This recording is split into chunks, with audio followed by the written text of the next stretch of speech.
Great. Aloha, my friends. This is Please Don't Kick Me Out. Welcome to season 2. I told you I would be bringing the big guns this season, the only inclusive podcast about imposter syndrome. Boom, big guns. And we were doing video this season, something I was really shying away from. So before we begin, y'all know this is my Moby Dick, my white whale, Jason Marsden, aka Max Goof, Thackeray Banks, you name it. He's probably been in it. Here he is. We got him. What's happening? Sounds like I'm about to murder you. I'm so sorry. But Mars, why don't you go ahead and give everyone your 30,000 overfoot view of who you are, what you do, etc. My 30,000. Just like your elevator pitch. I love that. I've never heard that phrase before. I am Mars. Jason Marsden. I've been an actor for 35 plus years, originally from Rhode Island. Have had a very fortunate career working in animation and 90s sitcom television, a few movies nobody saw, and I live in Nashville, Tennessee, and I work with musicians and comedians, and I'm still acting, still doing all the thing. I'm a nonstop train, you know. I absolutely adore this. So funny enough, I actually spent about 6 weeks or so in Newport when my husband and I are moving to Hawaii. So I'm a military spouse. Yes. Navy. Don't thank him for his service. He doesn't want it. But he's been in for 16 years. He's been in for 16 years. And so... Wait. Can you explain that?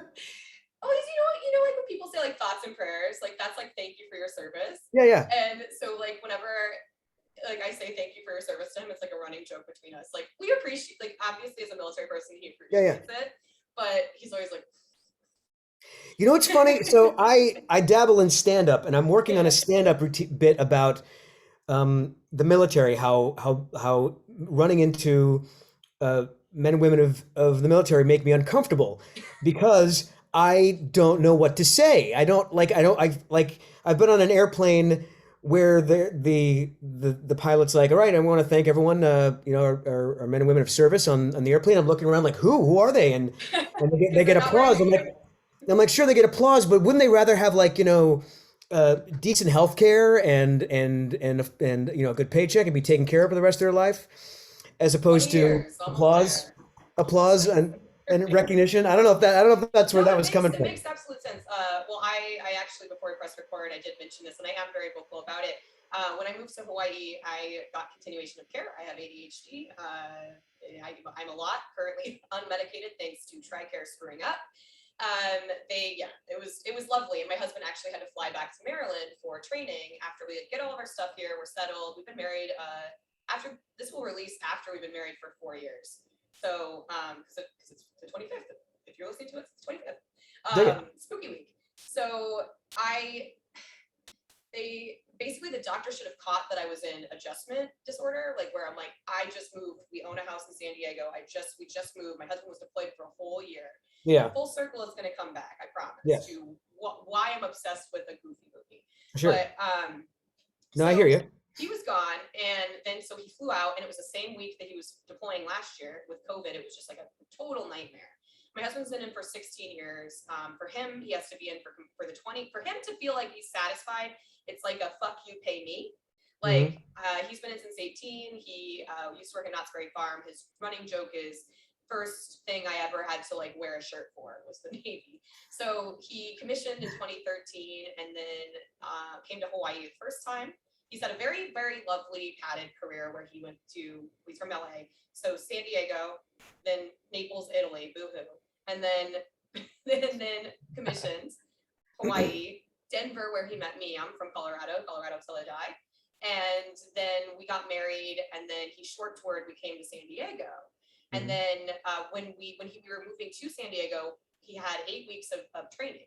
So he was we went to Pensacola, which is where before we pressed record, I was like, I think I remember seeing you, because I made him take me to Pensacon, not for any other reason, but because Joey Fatone was going to be there. Like my husband was a big nerd. He loves Magic the Gathering. He loves all this stuff.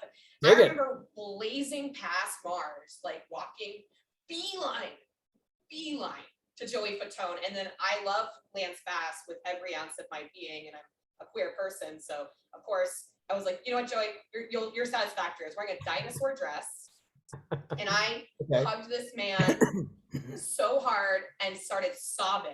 And my husband and I were talking about this actually yesterday as on our way to some errands. And he was like, well, are you going to tell Mars that story? I was like, yeah, I'm going to tell Mars that story. He's like, because I remember this, like people were freaking out. You had like a beeline. It was so many people, and they were like, do the voice, and you were doing it. And so it was funny because at the time I didn't know what I didn't know, because all I cared about was Joey Fatone. Yes, of course. Of course. But at Pensacon was pretty cool, and that was my first foray into any type of con sphere. And then I went to Drag Con, and then I went to Comic Con. I got to volunteer for Comic Con, which is pretty interesting. And I'm a nerd, but I'm overwhelmed by that level. I was gonna say, how do you function in an environment like a convention, especially a big one? Did you say Dragon Con? You went to Dragon Con? No, I went to like RuPaul's Drag Race Con. Oh, dig it, dig it. Yeah. That was like that was like Comic Con, but like rainbows, paint, glitter, and then just like a lot of randomness. Like I want to go. It's I so didn't even know much there was a fun. thing. It really is. Yeah. That sounds awesome. And so I went with my best friend, and then Comic Con I volunteered. That was like all in 2019, and my husband got ready to deploy.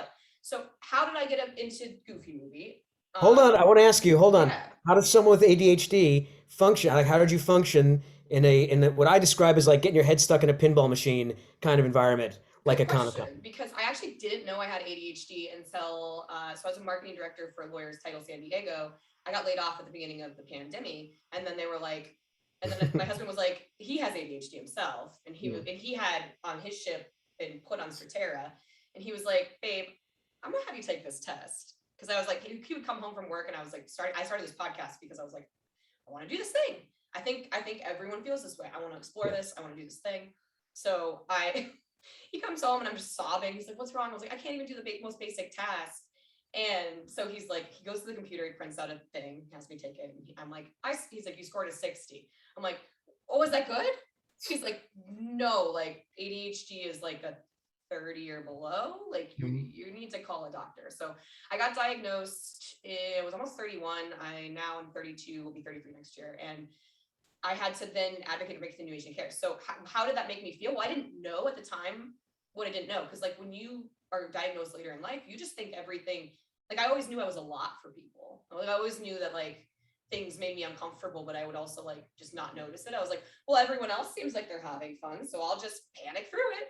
Like just didn't know. I didn't know what I didn't know. So obviously, I'm very glad to have the diagnosis now. My dog is also medical alert. He's under the table. Medical alert training for anxiety. But yeah, I mean, I'm just happy to be here. I'm glad I didn't die. Like, I'm glad you were too. Goodness, because it's funny. I have like I never thought I would be someone that people like on TikTok, and I'm not even that famous on TikTok. But people like once I changed my stuff to Powerline World Tour, everyone was like, "Oh, Goofy Movie, you are you must tag you in all of the things." So when you're You are ADHD, people. you don't just like something Right. a little bit, you love it Absolutely. a lot. Absolutely. Yeah. So obviously for me, my heart is with a Goofy Movie, and that's because I watched it probably 300 plus times when my husband was gone. He was gone from September until May, the end of May, and then we moved. So for me, like he had never seen it, and we watched it in actually Rhode Island, believe it or not. And he was like, I don't understand why you love this so much. And I was like, hi, Dad Soup! Like, hi, Dad Soup! I love it! Because my parents took me to the movie theater when I was a kid. So I'm just really excited to have you here, really excited to be here. And I'm grateful for, just that you're taking the time to be with us. So thank you for joining. Please don't kick me out. Because I interview a lot of millennials. We are very much nostalgia based. So thank you. Mahalo. Sure. I love the name of the podcast too. Thanks. Yeah. It's a name. It's also a request. Yeah. Well, I mean, it's flipped backwards because I have an old computer, but this is my branding designer, Laura. She created the ultimate 90s graphic. It kind of reminds me of Saved by the Bell, just a little bit. It looks like it's something that could have been on like Nickelodeon, mid-90s. Yeah. Don't Kick Me Out, hosted by Dave Coulier. Yeah. And I've been on, a smattering of different podcasts, one of which my friend Mike Valdez and I just recorded a new episode. He's a comedian in South Florida. and he like loves you so much. And he was like, okay, well, put in a good word for me. And I was like, okay. So, because it's spooky season, I asked my audience for questions Yes. before we go into maybe how you've dealt with this feeling of not fitting in or whatever, but you've had this really beautiful career. So the questions I got, it's funny who likes just random things you've done. So I have one person that will die for Kovu. My best friend will die for Spirited Away. Yes. I've got a couple people who are obsessed with like most people didn't know you were Thackeray Banks. I watched it last night just to confirm. Were you like, was it just the voice of the cat, or were you also the person? Because I couldn't tell. I know I voiced the cat and I voiced the person. That actor was Sean. Oh, Actor still is Sean Murray. interesting. And he was hired originally to play human Thackeray and do the voice, but as And they were movies like, are constantly evolving, No. I don't know what it was. All I know is I got a call, to read for this thing, and when I booked it, I was looping the cat and also Sean as well. It was just cheaper to put me behind a microphone than get the cameras and put me in the outfit and See, go on and location. that would answer a question that someone had asked. They said, "What was it like to work with 3 talented women?" And I was like, "I don't know if that's what happened." I've worked with hundreds of talented women, and yeah, sadly, I did not get to work in the same space as the fantabulous Bette Midler and Sarah Jessica and Kathy and Jimmy. Did you ever expect? This is a question for me. Did you ever expect these things that you've done to become such a cult following? No, I mean, no. You work on something, and you just kind of forget about it. And I mean, there was a time in my life where I got so excited. I thought everything that I worked on was going to be a hit. Oh man, this job's going to make me. Oh my god, yeah. And the ones that are so good, like they don't get picked up or they just get forgotten about. And I mean, I knew Goofy Movie was going to be special. I knew it was special. Yeah. We knew it was very well taken care of, and I'm very proud of the work I did on that. And but yeah, never would have guessed in a million years that it sustains the way it is now. I mean, it's on your shirt for crying out loud. It's your Oh, I have a mini, and I I believe you. carefully. Yeah. But for me, it's like, okay, so I have like the plate. I was saying the Powerline plate in Hawaii because someone on TikTok had one in Arizona, and I was like, would you be offended if I copied that? That's great. Yeah, Hawaii, and so I got it. And then Uh, today, I got to share this story with you because it's so cute. And I actually put it on TikTok, but I went to the market right before, and I pull my wallet out, which is of course my Loungefly Powerline one, and I'm pulling out my ID because he doesn't believe that I'm of age because clearly I have like Disney Channel of age. And he's like, and his name's Noah. He's a sweet man. He works at Malama Market. I'm in like Kapolei. Like I actually see the Aulani, the Disney Aulani from my house. Okay. And and I'm in this place called Makakila, which is like on a mountain. So super quiet, sleepy. And they know me. They're like, oh, it's B, what up? Like, so I've lived here now since Yes. So as Noah's a new cashier because they're hiring new people. And he's like, man, I love your wallet. And I was like, oh, you do? And he was like, yeah, I love that movie. And I was like, oh, you know Max Goof, right? And he's like, yeah, you mean Jason Marsden? Like literally, those are the words that comes out of his mouth. I was like, yeah. So I have a podcast. I'm about to interview him, and he's like, his like little young brain just flew out of his head. Right on, and I was Noah. like, yeah, like if you have like I was like, if you see my car, it has the Powerline plate. I'm still trying to figure out what vinyl I want to put on it, but we'll see. So that is actually, I got my plate like finally last week, and we ordered it like months ago. And Hawaii's like, I'm like, did it get delivered by turtle? Probably. Because you got to get used to like the slow island lifestyle. But to go to your point, like we don't know what people are going to resonate with, and it's so Goofy Movie is so ingrained in people my age bracket. I think because like I think I was like 4 or 5 when it came out. And I remember going to see it with my mom. Like my mom took me to like a matinee, and I got to go see it with my mom. And then the 2000 movie that came out, we watched it on DVD. My sister told me we watched it on DVD. And as a kid, like I didn't get to see like all parts of movies. So I probably didn't see Hocus Pocus until we got cable. As like that was probably when we moved to Colorado. So I was born in Minnesota. So when we moved to Colorado, then finally had cable. So like a lot of my growing up, I didn't really like know what was going on. Like the Disney Channel was like elusive. We didn't have her. The Nickelodeon, we didn't elusive. We didn't have it. So it was interesting to kind of come into that, and then I had to like make up for lost time and watch all the movies. I love a Disney Channel movie, but like, but the Hocus Pocus, like seeing how much my friends love it, and there's just so much merchandise. Like my friend Trish, who lives in Miami, she was just at Walmart looking for the specific cupcakes, and she was like, I couldn't find them. I was like, okay, I don't know, because it was I like it, I resonate with it, I love the movie, but like you, I would have never imagined that that would be so called classic, but of course. Oh yeah, there's cereal now, and then someone sent me a picture that some restaurant here in Nashville is doing a Hocus Pocus sushi. It's a special sushi.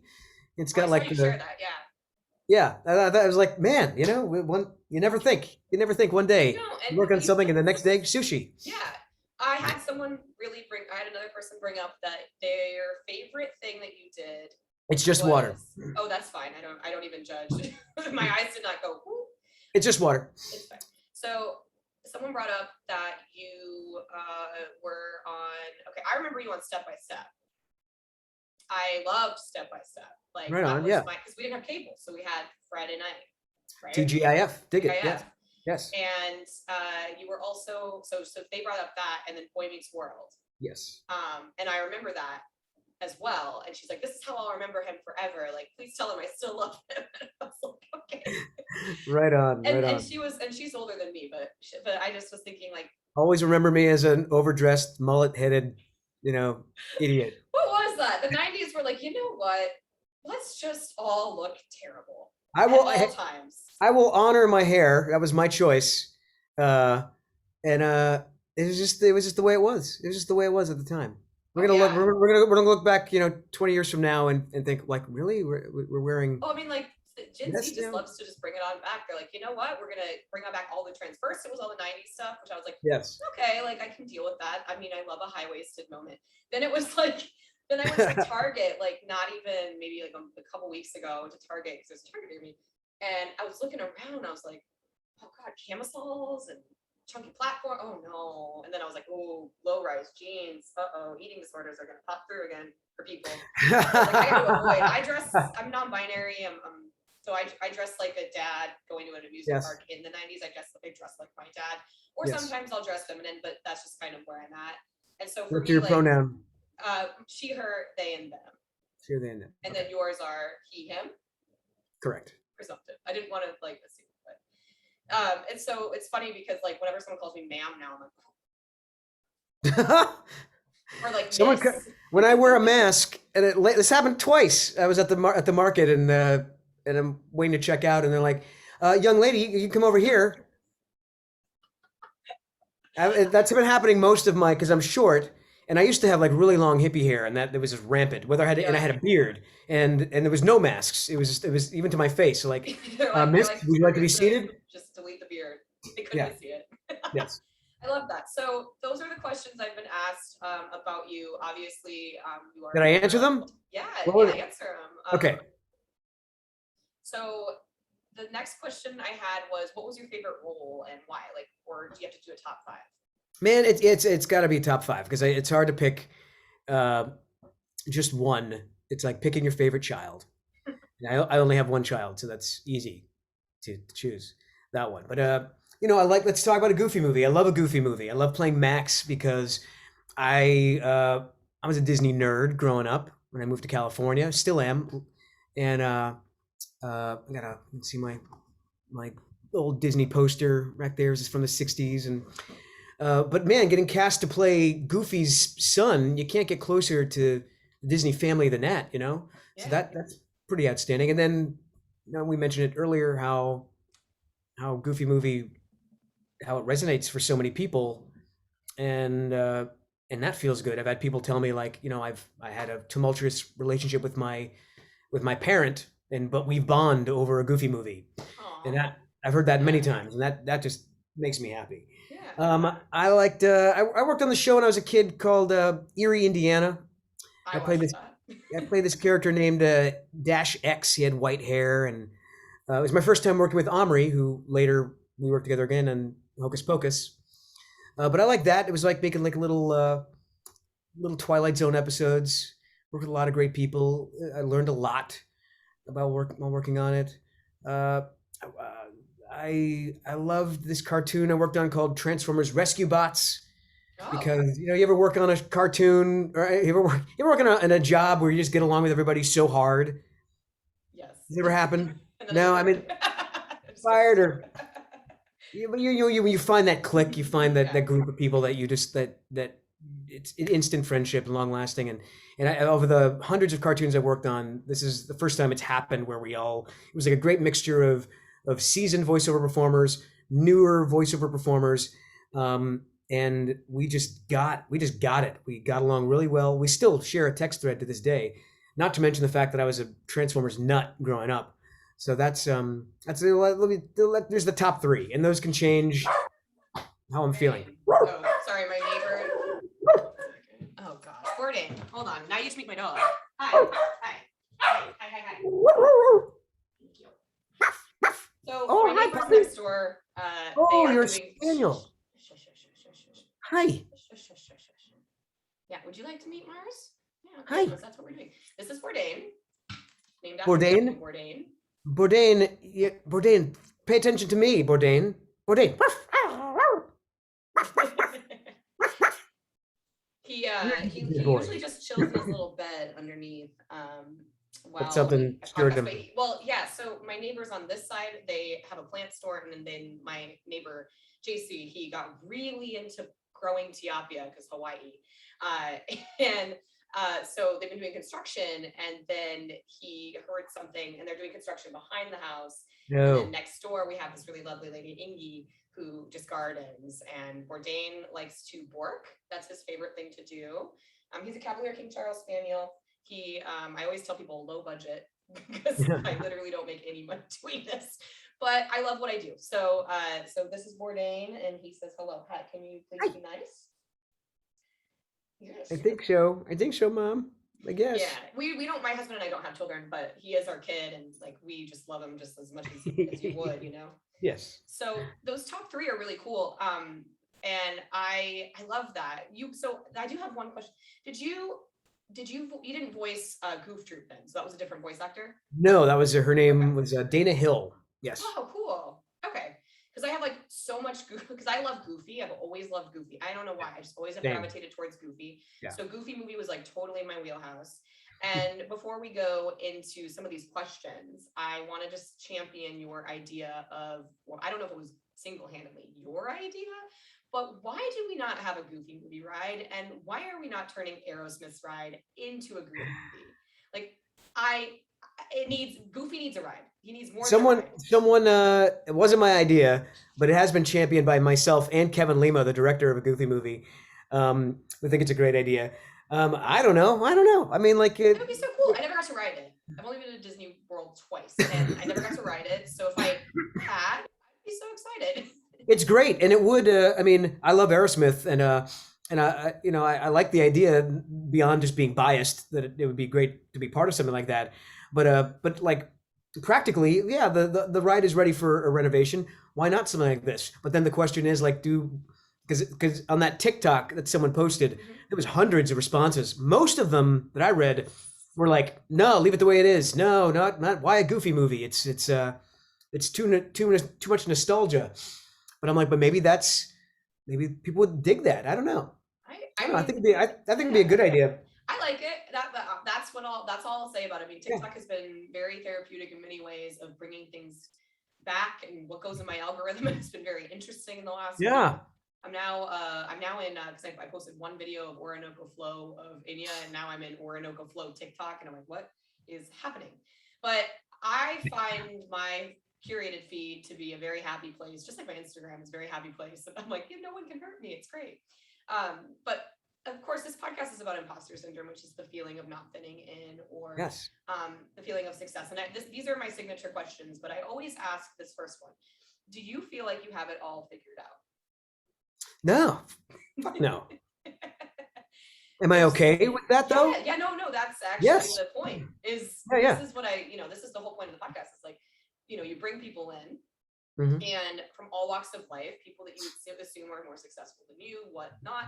And the Mhm. whole antithesis and what it's boiled down to in the last year of interviewing people from all over the world, all walks of life, is no.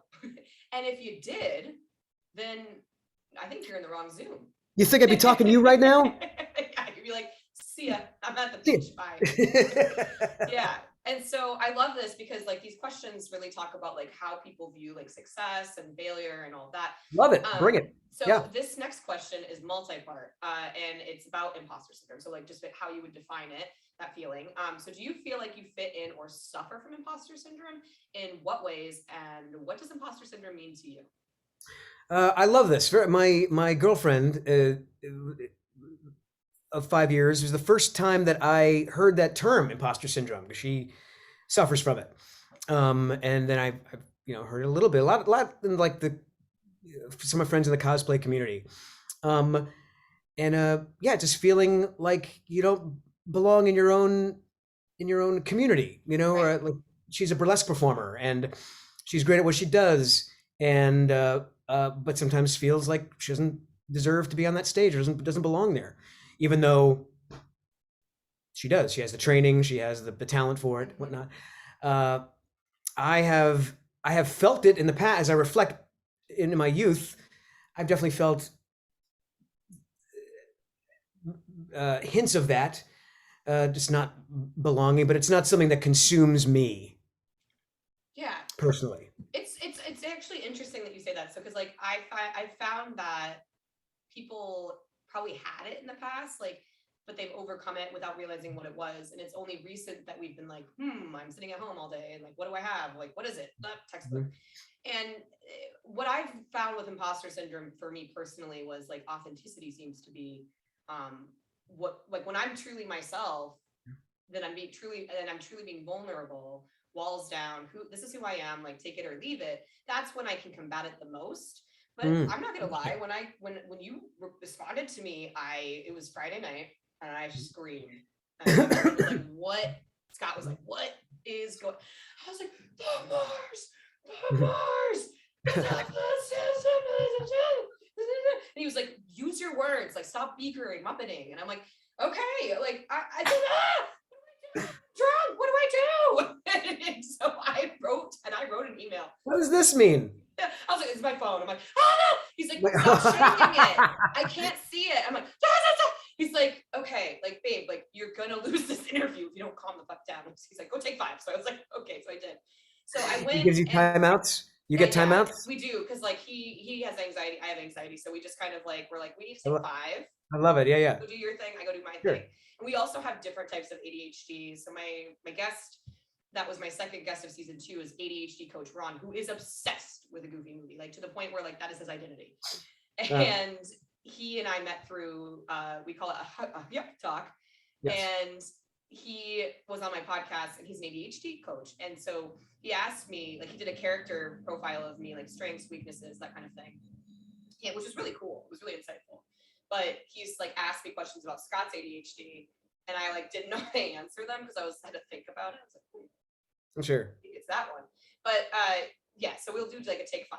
But to go to your girlfriend with the burlesque and all of that, creativity is like so weird because you never feel like you can be in a space, like especially as women, like because we have such societal standards on ourselves. Plus, like then like, am I good enough at this? Am I good enough at that? Like, but I have seen what she does, and she is incredible, and she should never feel like that, and she does belong to be on that stage. So, co-sign. I appreciate that. Appreciate that. But I mean, like, is validation really? I mean, does it help? I mean, what No. cures imposter syndrome? I mean, you could Yeah. tell her that left and right. You're still gonna feel it, right? Yeah, Yeah. absolutely, absolutely. And then that's like the podcast. Like sometimes people are like, "Oh yeah, I have tips on how I combat it." For me personally, this is gonna sound weird, but I walk myself like I'm like, "Oh shit, I fucked up." Okay, and I walk myself through the worst case scenario, and then I like set my bar real low. So if the worst case scenario does in fact happen, I'm like not gonna be shocked by it. And then when it's not, and it's like a better case scenario than what I thought, I've already like walked myself through the mania of like that being the worst thing ever. Like I used to be so afraid to ask people to be on this podcast because I was like, okay, like I really like this thing. Mhm. but I didn't feel like I had enough feet behind my podcast, even though I did the whole time. And like, I was begging my friends at first. So it was weird. And so now I'm at a point where I'm like, okay, say yes, say no. If you say no, I'll move on. Bye. Like, and I won't be offended. I don't take it personally. And I also like, but that's just because of trial and error. But like, I didn't know what I didn't know when I started this thing. I mean, heaven forbid the podcast about imposter Sure. have it, you know, starting it. So You ever heard that phrase, oh, they're singing my praises? Who sings your praises in your life? My husband. Oh, and And also like my best friends. My best yeah. friends. I've got a really good net. Who else? Not my family. Well, my sister maybe. Your sister, your husband, your sister, your best friends, anyone else? Not my parents. Not your parents? Well, recently. No, we're talking only people that are singing your praises. Who else is singing your husband? Yeah, I mean, my close personal network of like the people that know me and like truly know me. Like, okay, you think that's about it? Does that consume? I mean, it doesn't consume like everything. But that's it. You'd say that's everyone who sings your praises. You notice you didn't say yourself. Yep, exactly. I put myself last. It's something I'm working on. Tara Lynn's my new therapist. My old one, Justina. Shout out to Justina. We love you. Thank you. Sorry. Yay, Justina.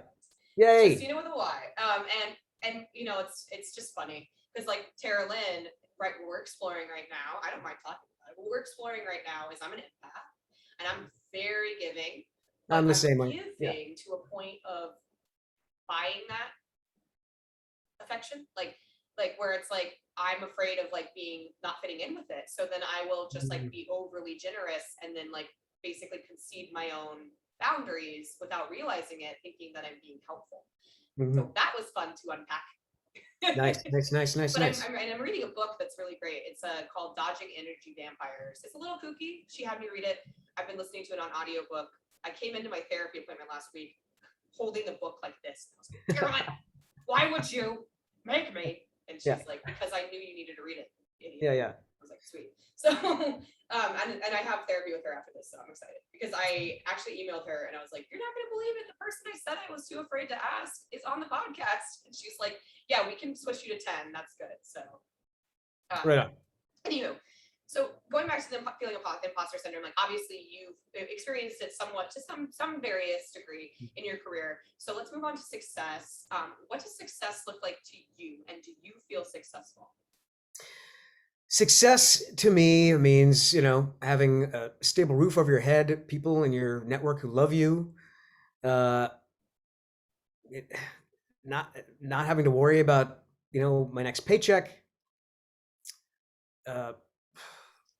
getting to, living life, getting to do what I want, that makes me happy. And I'm like 98% there, like I used to think success was like, I'm gonna be, I want to be on a TV series and be famous. And, I did a TV series and it's fun. I wouldn't mind doing it again. Do I want to be famous? No, I mean, I like being able to, I get recognized, but no one's like camping out front of my house. I think that'd be a little bit too much. Your Mars fan club just like hangs out there, paparazzi. Yes, I've had that happen. I've heard that happen with friends of mine. They had to move because like groups of girls would camp out front of their front gate. It's like, no, I don't want any of that. I'd say, that kind of sums up my idea of success. How about you? That's pretty much mine as well, because I've realized, and so I have a 11-year marketing career and I never really wanted to do marketing. Like I went to college for art, and then that was tough. And I was like, probably shouldn't do this. And I'm very creative. I dress like Miss Frizzle, and Steve. Yes. Rick Steves had a baby plus Lisa Frank. Usually. Yes. I love patterns. I'm very loud. I'm usually a lot for a lot of people. So I'm used to being. Love it. I tried to be in a sorority. That was hilarious. You are a sorority. I'm my own sorority. You're your own sorority. I'm my. What was it? Was the 2000s Goofy movie? Were they in a fraternity? Because I think they tried to be part of it. Yeah. Yeah, that's me in general. I was like, hey, all the cool cats and kittens, and they were like, nope, you suck because you won't concede. You're so weird. I had a full stint in college where you couldn't tell me otherwise. I was Hannah Montana. I I dressed like her. I did not care. I gave zero fucks. I was like, whatever. And they did not like that. So Alpha Phi kicked me the fuck out. So, but it's fine. I didn't buy their friendship. It's all good.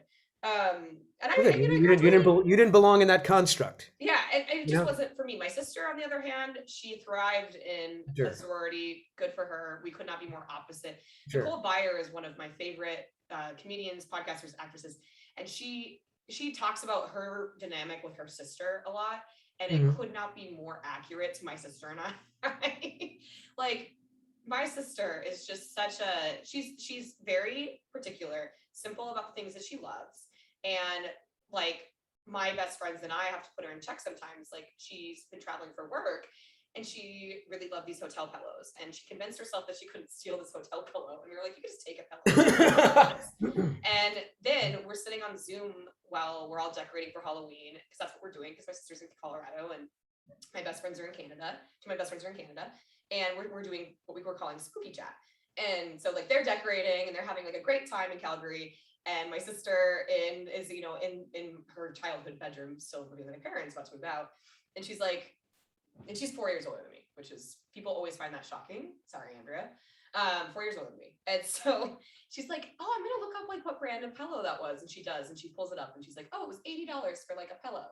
And we're like, oh, $80 for four? Because like, we're all frugal homeowners in this chat, except for my sister. For sure. Which is not a dig. She had a new chapter on her life. She was very sick for a while, and then now she's getting back into the workforce. Glad. Yes, good. Yeah, no, she's doing great, and I'm so glad she's doing better. Not glad that she's sick. Oh no, she's not, and she's not sick. Okay. Just making sure. So we're like, 80 for four pillows, like 80 for one pillow, like what is it? Yes. And then that has been like the running joke between my friends and I. Where she's like, is that a lot? And we're like, yes, $80 for one singular pillow is a lot of money, Andrea. Like, but for her, she's like, but I liked it. So it's like, anyway, so she did great in a sorority, yay for her. And then she was in advertising. So I went into communications. I wanted to be a radio DJ, realized there wasn't money in that. So I double majored, graduated in 3.5 years, 2010, from the University of Northern Colorado, moved to Denver after that, lived there for 9 years, met my husband in 2017. But I kind of like, I had all these things I wanted to do, but they just never panned. So in terms of success for me, I feel successful in my marriage. I feel successful as a homeowner. I know that I'm a good person, so I feel successful. You're a successful podcaster. Thank you. Oh, thank you. I'm proud of what I do and the product I put out. And I'm a really fucking rad military spouse, and I know how to help. Like, so my husband said to me, his favorite quality about me is that even when I don't have the mental space, I still, and this is like a double-edged sword, I still help. Like, so when a spouse comes to me and they're looking for access to mental health care, I know there's 5 resources I can give them off my hand, because I volunteered for the ship last year while they were gone. So I know, I was like, okay, well, you can download this app because there's a barrier to entry, and here you can do this and this and this. And I'm just sitting there like sharing voice memos yesterday, and he's like, man, you really care, and you just don't stop. And I was like, yeah, because you just don't turn that off. That you don't turn that part of you off, because I didn't have the answers. No one had the answers for me, so I give the answers freely, because that's what you should do. Like, and he's like, I like that about you. Absolutely. So I feel successful in my marriage. I feel successful as a military spouse. As a podcaster, I'm getting there. I used to never say I was a podcaster. People ask me now what I do. I say podcaster, content creator. I didn't used to. I'd be like, I'm former marketing director. Now I'm like, this is what I do. You're seeing it. And I call these things small serotonin joys. So this is from my friend. He sells this on his website, Diamond in the Rough Clothing Company. Yes. And he's absolutely gagged that I said I would mention him. This is from Etsy. Nice. This is from Wonder Gifts. Love it. And I mean, I collect them. Like, if it's Powerline or whatever, because Prince was my first concert ever. So Tevin Campbell and Prince, that connection. Yes. Nice. Love it. Nice. And so this kind of segues into as we're winding down, because I know I'm gonna give us a harder stop around a couple 10 minutes. I have this new question. Yes. I could ask you your fanaticals, which I'm sure you could rattle off, but I want to know your answer to this question. What Muppet are you, and why? What Muppet am I? I'm Kermit. I'm Kermit because you know I'm I, I like to bring people together.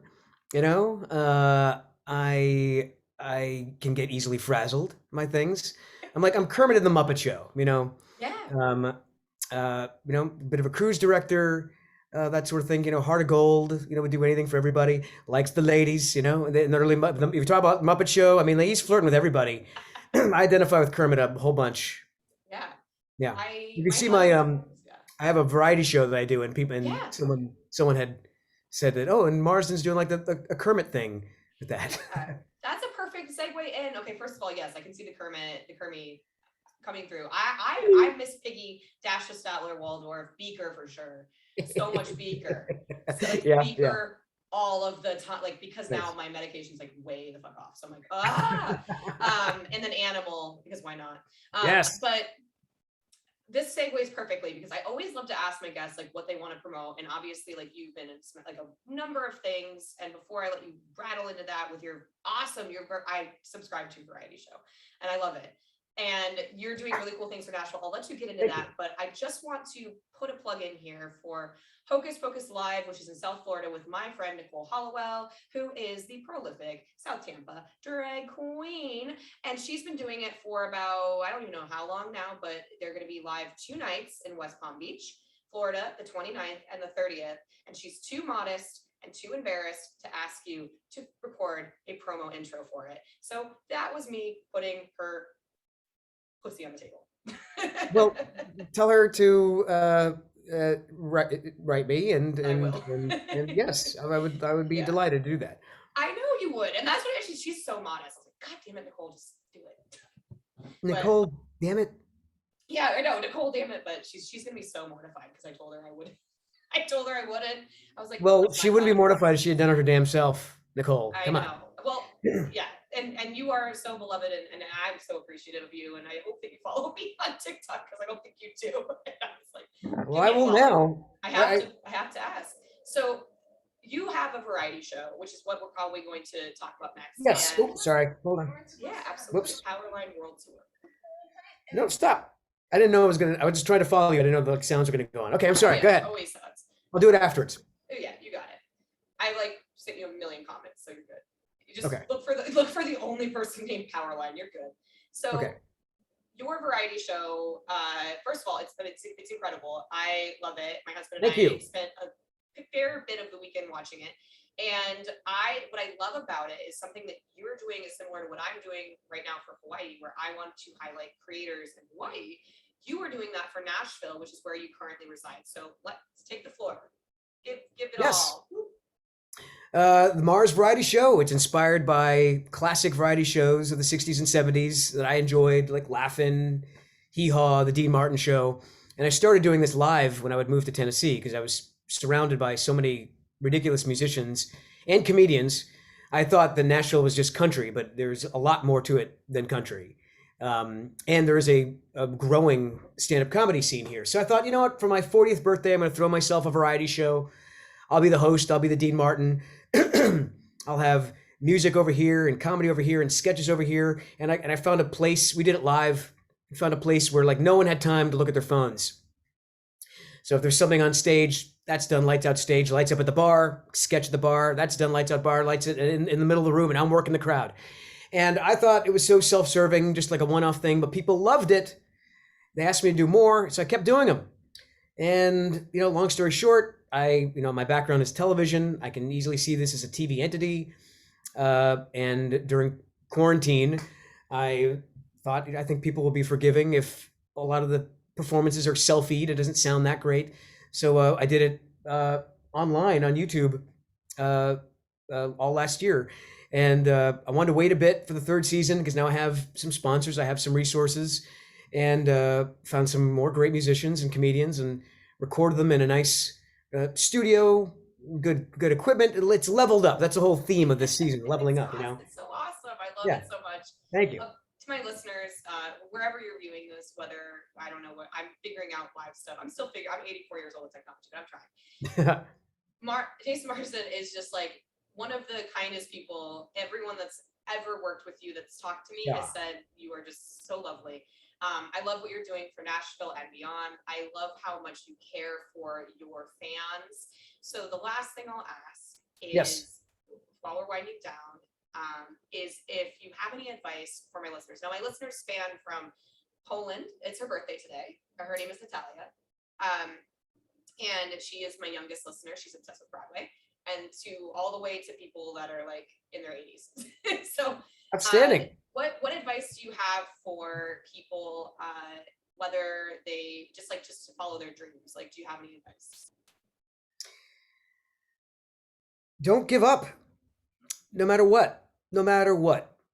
And your gut will tell you, that you belong in what you're doing, and that you'll know it because it fuels you. As long as whatever you're doing fuels you, it has to feel organic. It's not gonna be easy.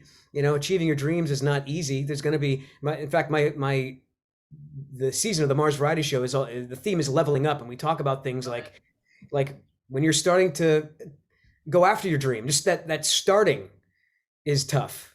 Taking that first step is tough. And then the obstacles. There's going to be obstacles to your dream, possibly. How do you deal with those obstacles?